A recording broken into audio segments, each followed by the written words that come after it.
কি বন্ধুরা, কি ভাবছো? দেখতে তো অনেকটা তরমুজের টুকরোর মতো, কিন্তু একটু অন্যরকম। কি এটা দেখাচ্ছি, তাই না? ঠিকই ধরেছো। এই আইসক্রিমের রেসিপিটা ইউটিউবে ভীষণ ভীষণ ভাইরাল হয়েছে, আর সেটাই আমি কিন্তু বাড়িতে বানিয়ে ফেলেছি।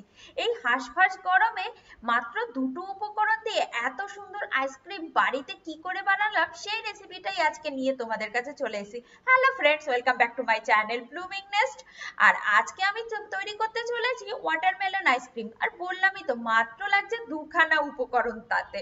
তার জন্য কিন্তু তার টেস্টটা কিন্তু ভীষণ ভীষণ মজার হয়েছিল। তো চলো রেসিপিটা দেখে নেওয়া যাক। ওয়াটারমেলন আইসক্রিম যখন, ওয়াটারমেলন বা তরমুজ অবশ্যই লাগবে। আমি এখানে বেশ বড় সাইজের একটা তরমুজ নিয়ে নিয়েছি, তার হাফ পোর্শন কেটে নিয়েছি। হাফের থেকে দেখো একটা বড় স্লাইস করে নেব এই আইসক্রিমটা বানানোর জন্য। তাতেই কিন্তু আইসক্রিমটা বেশি অ্যাট্রাকটিভ দেখতে হবে। তো তার জন্য দেখো এই যে যে তরমুজের হাফের মাঝখান থেকে একটা বড় পোর্শন আমি কেটে নিচ্ছি।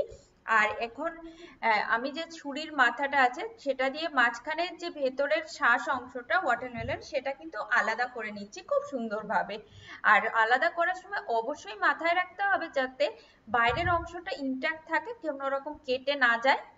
আর এই যে যে বাইরের অংশটা সেটাকে দেখো আলাদা করে রেখে দিলাম, আর মাঝখানে যে শ্বাসের তরমুজের বেরিয়েছে সেইটাকে টুকরো টুকরো করে কেটে নিচ্ছি। টুকরো টুকরো করে কেটে অবশ্যই দানাগুলোকে পরিষ্কার করে নিতে হবে যতটা সম্ভব হয় আমাদের পক্ষে।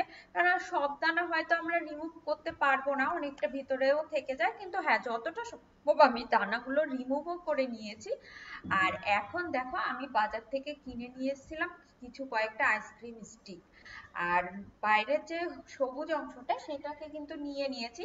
সেটার মাঝখানে এইরকম ছুরি দিয়ে একটা হোল মতন করে নিচ্ছি। তো আর সেই হোলগুলো দিয়ে কিন্তু বেশ আইসক্রিমের যে স্টিক গুলো আছে সেই স্টিক গুলো ভেতরে ঢুকিয়ে এটাকে আলাদা করে রেখে দেব।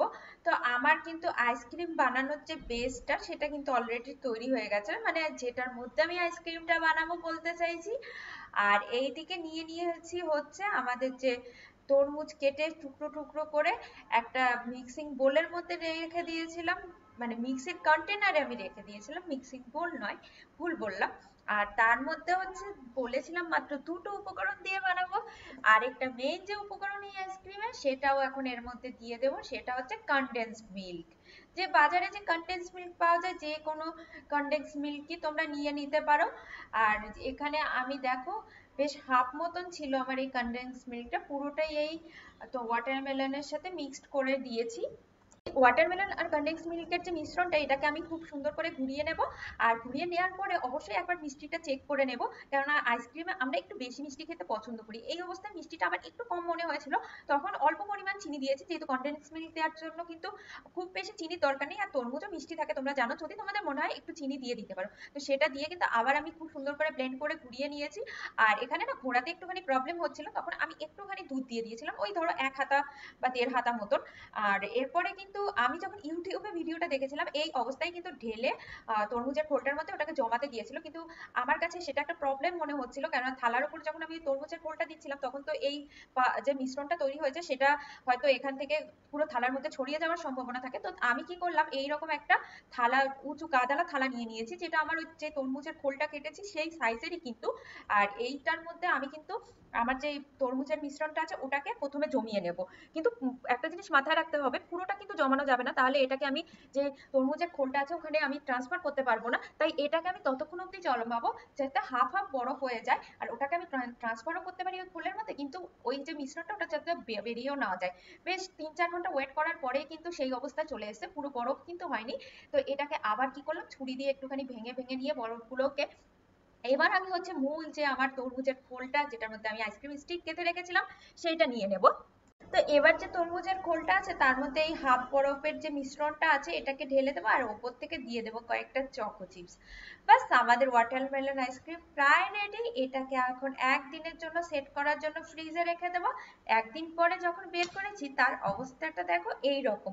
তো এই অবস্থায় তো কাটতে একটু প্রবলেম হচ্ছিল, তবে আমি কি করলাম, একটু বাইরে রেখে দিয়েছিলাম। খানিকক্ষণ বাইরে রাখার পরেই কিন্তু একটা ছুরির সাহায্যে বেশ পিস পিস করে সুন্দর করে কেটে নিয়েছি। একটা জিনিস বলা হয়নি, সেটা হচ্ছে এক্সট্রা যে পোর্শনটা ছিল সেটা কিন্তু আমি দুটো কাপের মধ্যে জমানোর জন্য দিয়ে দিয়েছি। তো তোমরা চাইলে কাপের মধ্যেও দিয়ে দিতে পারো। তবে এই শেপটা বাড়ির সবার ভীষণ পছন্দের হয়েছে, যেটা অ্যাকচুয়ালি ওয়াটারমেলন নয়, কিন্তু দেখতে পুরো ওয়াটারমেলনের মতন। ভীষণ মজার, ভীষণ টেস্টি এই আইসক্রিম। বাড়ির বড় থেকে ছোট সবাই কিন্তু খুব মন আনন্দ করে খেয়েছে এই আইসক্রিমটা। আই হোপ আমার রেসিপিটা তোমাদের বেশ ভালো লাগলো। যদি ভালো লাগে তবে অবশ্যই বাড়িতে একবার বানিয়ে আমাকে কমেন্ট করে জানিও তোমাদের কেমন লাগলো আইসক্রিমটা। আর ভালো লাগলে তোমার ফ্যামিলি ফ্রেন্ডের সাথে বেশি বেশি করে শেয়ার করে দিও। আমার চ্যানেলে যদি নতুন হয়ে থাকো তবে অবশ্যই চ্যানেলটাকে সাবস্ক্রাইব করে পাশে থেকো। আর হচ্ছে যদি আমার ফেসবুক পেজের থেকে ভিডিওটা দেখে থাকো, পেজটিকে ফলো করে রেখে দিও, যাতে ভিডিও দেওয়ার সাথে সাথে নোটিফিকেশন গুলো তোমরা পেয়ে যাও। সবাই ভালো থেকো, সুস্থ থেকো, আর বাড়িতে এই গরমে বানিয়ে একবার আমাকে কমেন্ট করিয়ে জানিও। টাটা, দেখা হচ্ছে নতুন ভিডিওতে।